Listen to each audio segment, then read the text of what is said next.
आटे के अंदर अगर निजासत गिर जाए या बच्चा पेशाब कर दे, शराब वगैरह गिर जाए या कोई और नापाक चीज़ गिर जाए तो इस आटे को पाक करने का क्या तरीक़ा है?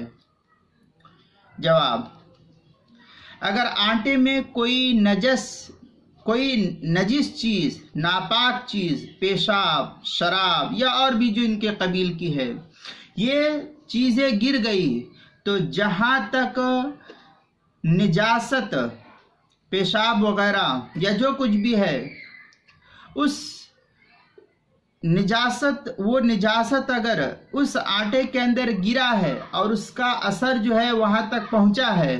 तो फिर इस निजासत का असर जो है उन तमाम आटों के अंदर जहाँ तक वो पहुँचा है वो सब का सब नापाक हो जाएगा। वो सब आटा नापाक है, उसको पाक करने का कोई तरीक़ाकार नहीं है, लिहाजा उस आटे को इस्तेमाल नहीं किया जा सकता है, वो आटा नापाक हो जाएगा।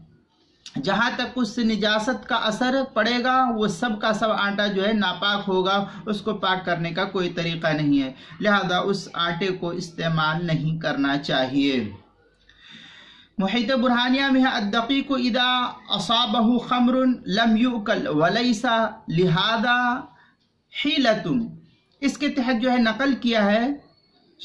मुहीत बुरहानिया की पहली जिल्द 384 सफ़े पर इस इबारत को। किताबुल मसाइल की पहली जिल्द सफ़ा 135 पर भी इसको नकल किया है, वहाँ भी देख सकते हैं।